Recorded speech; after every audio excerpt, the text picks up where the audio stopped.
ceasefire that has taken place between Iran and Israel, to me, it's a very fragile ceasefire, and it's only a matter of time before we see some kind of other conflict arising. Similarly, the ceasefire between Pakistan and India is also very fragile.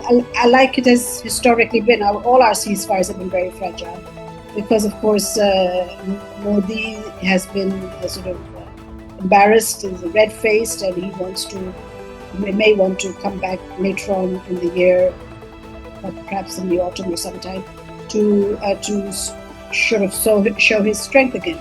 Now, given that background, the fact that we are already in a very fragile situation, I think Pakistan will have to now take some bold steps. And by bold steps, I mean Pakistan will have to decide that first of all, I don't think that the situation will come in which we have to make choices. It's never a zero-sum game now. We are out of that scenario for a few years now. But if we were forced, or we were coerced or pressured into taking sides, whereas with India it's very easy to take sides because India is an enemy state for us. But with Iran, it's very difficult not to take Iran's side. Let me put it that way. And I think the Arabs realize that, the Americans also realize, and I think the Americans need us,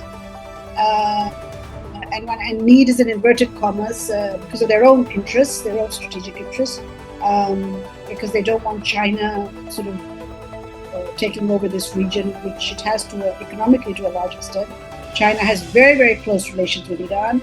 China has very, very close relations with Pakistan. So given that, I don't think the Americans will push us to that state where we will have to make a choice. But if we were to make a choice, I think our policymakers will have to take a bold decision and not alienate a country like Iran, because for several reasons. It's a bordering country, it's a Muslim country, and it is a country which is being wronged. And we have to stand by what is right and what is in our national interest. And our national interest is to be on the side of China, to be on the side of Iran, because we already have a belligerent neighbor to our east, and we have a country like the United States which is not very reliable. It comes in when it suits them, and it dumps us whenever it suits them. So we have to be in a position in which we can take bolder decisions than we have in the past.